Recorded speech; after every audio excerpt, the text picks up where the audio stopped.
Геннадий Никандрович Волков. Главное дело его жизни. В далекой республике Саха, в селении Арасу Верхнеюльского района, лет 10 тому назад открылся единственный в мире музей народной педагогики.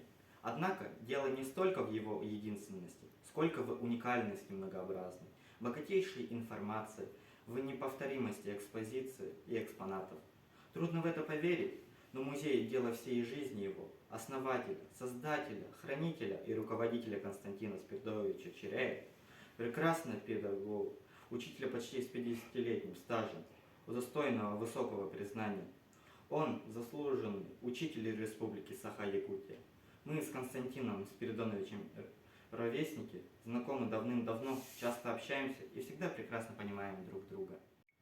Константин Спиридонович, автор 7 книг по народной педагогике, считает, что народная педагогика живет и обогащается в семье и семейном воспитании.